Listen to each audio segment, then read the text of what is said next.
మీకు తెలుగుదేశం లక్షణం ఇవాళనే కాదు, అది అధికారంలో ఉన్న ప్రతిపక్షంలో రోజు ఏదో ఒక కార్యక్రమం పెడతానే ఉంటారు.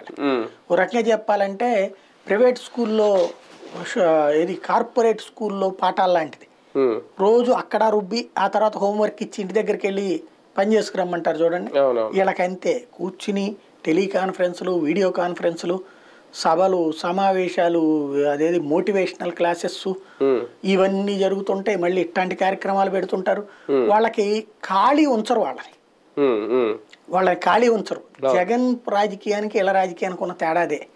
వీళ్ళ దాంట్లో ఏ పని చెప్పక ఒకరికొకరు తిట్టుకుంటున్నారు, వీళ్ళ దాంట్లో ఎక్కువ పని అయిపోయి ఒకళ్ళనొకళ్ళు తిట్టుకుంటారు, అంతే తేడా. నారా లోకేష్ గారు ఒక సెంటర్ ఆఫ్ అట్రాక్షన్ కావాలనుకుంటున్నారా టీడీపీకి? అందుకేమన్నా ఈ తరహా ప్రచారం, అది కూడా అభ్యర్థులతో భారీగా అది సహజం కదా. అంటే వాస్తవంగా మొన్న లోకేష్ ని పక్కన పెట్టారు, అందుకని లోకేష్ పాదయాత్ర ద్వారా హైలైట్ చేశారు. మళ్ళీ ఇప్పుడు పవన్ కళ్యాణ్ ఈ పొత్తు ఈ హడావిడి మధ్యలో లోకేష్ ని పక్కన పెడుతున్నారన్న ఫీడ్బ్యాక్ వెళ్ళిపోవడంతో పాటు తెలుగుదేశానికి వారసులు లేకుండా చేస్తున్నారు. ఆఫ్టర్ చంద్రబాబు దేనికి పనికిరాడనే టైపులో లోకేష్ అంటే పవన్కే ఎక్కువ ప్రయారిటీ ఇచ్చుకొస్తే ఇక పార్టీ పరిస్థితి ఏంటి రేపు పొద్దున అన్నటువంటి కన్ఫ్యూజన్ని కవర్ చేయడానికే లోకేష్కి హైప్ ఇవ్వాలి కూడా తప్పదు. పవర్ వస్తున్నాడేనా ఇదంతా, లేదంటే తన పార్టీలో తనకి పోటీ ఇంకెవరు? చంద్రబాబు గారి తర్వాత ఆయనే కదా, అనేది ఎస్టాబ్లిష్ కావాలి కదా, అందుకోసం చేస్తుంది. ఓన్లీ పవన్ డామినేట్ చేయడానికేనా? అట్లేం లేదు. అంటే పవన్ కళ్యాణ్ దాని మీద పార్టీలో